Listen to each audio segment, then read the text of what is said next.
Yo friends, welcome back to my YouTube channel. Thank you for checking back in.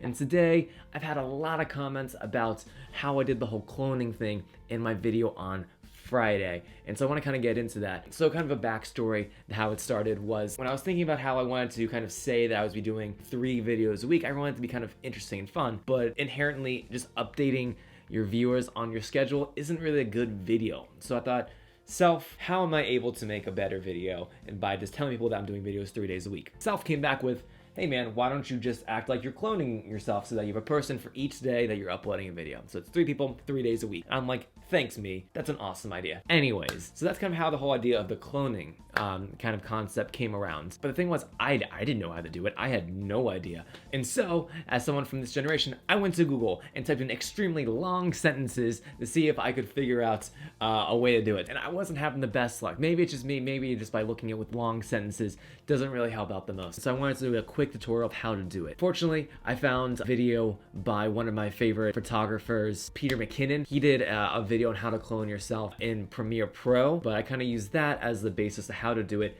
in Final Cut Pro. So go ahead, open up Final Cut Pro, and then what you can do is just take a clip of you next to yourself talking to each other, having a conversation. And then what you're gonna do is you're gonna split it in a place where the conversation is gonna start. Here, I have my current self on the left, and if I jump to the end clip back here, I have the other shot of me on the right. Is you can take your clip and kind of put it over where you want it to be. Perfect. So now they have both clips on top of each other. You went ahead and crop. Yo, Ryan, what's up, man? Dude, I told you not to bother me. I'm literally busy.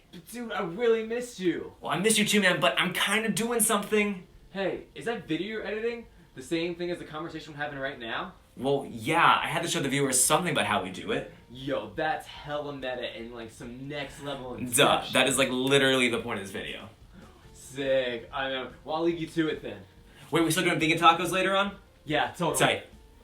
I'm sorry about that, guys. Let's get back to where we were. Again, now that you have the clips on top of each other, it still doesn't make a lot of sense. If you do this one, you have the one on the top, and I'm speaking here, as you can see the audio down here, but there's no image of me. But going to the right, you can see when my other self comes into frame, I'm still not here. The original me is still not right here where it should be. So what you should do is take the above clip. You want the one with the easiest to manipulate, usually the bottom clip, to be your default, your main clip. So take the top clip, and you're just gonna go to the tool here. You can select different ones, but you wanna do crop. And then you're gonna get this little selection window here.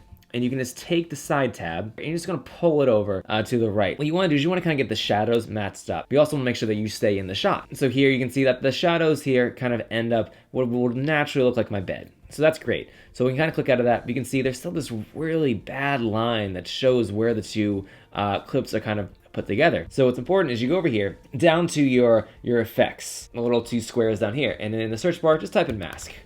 And you can add in the draw mask. There are different types of masks, but I think draw is pretty good because you really can manipulate everything that. So you're gonna put that into your top clip. You can see in the effects, you get the draw mask here. And by clicking over here onto the clip itself, click to add a control point. So by clicking anywhere on here, you can add these little red dots. And I like to just make them a square, kind of going around. Pretty straightforward. It's good if you actually want to crop out through your person, especially if you're in the Photoshop, that's really helpful. But in a moving clip, it's hard to constantly do unless you're going frame by frame. But then just take little circle tabs here and just move them all off of frame. That way you are just manipulating the parts that you want to. But nothing's really been changed. We can click out and you can still see that line's there. But by selecting the draw mask in, you can select the feather options here. And by doing this, take a look at the carpet here. Watch how the 2 colors are gonna starting to move and blend together. And you're really kind of creating, what will look like a natural shadow coming from the bottom of my bed over here. If you want to push it out, you can, but it doesn't look quite as natural. It depends really how your set and your scene is set up. So let's go over here. I'm going to put it, pretty close in, pretty much under the bed. So by clicking out now, you can see that the colors are a lot better. It looks much more like a natural shadow here. And with that, you can see that even up here on the wall, it looks like a more natural shadow, but let's say that you really need to correct it a little bit more. By going back down to the bottom and typing in color, you can get a color correction option. And just drag that again into the top.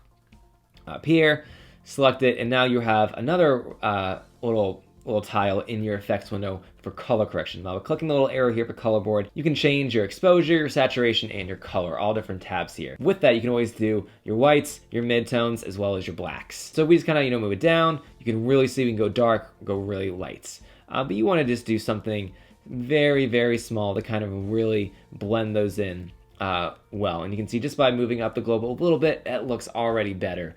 You really look at more like a natural blend of the lights. And that's really how you do it. It's really straightforward to do, really just getting your clips on top of each other, cropping out the ones you're editing, and then adding in a draw mask as well as color correction. And you can always go frame by frame or small chunks if you see that the lights are really starting to change, maybe the day is changing. And you can really do it one by one. So it's a super easy thing to do. All right, guys, thanks for checking out. I hope that was a comprehensive idea of how to do it. It's really straightforward and it's quite easy to do. And if you guys end up doing anything with it, please tag me on Instagram or anyway, and I would love to check it out and see what you guys made with that. So thank you so much for checking back in, and I will see you guys next time. Peace.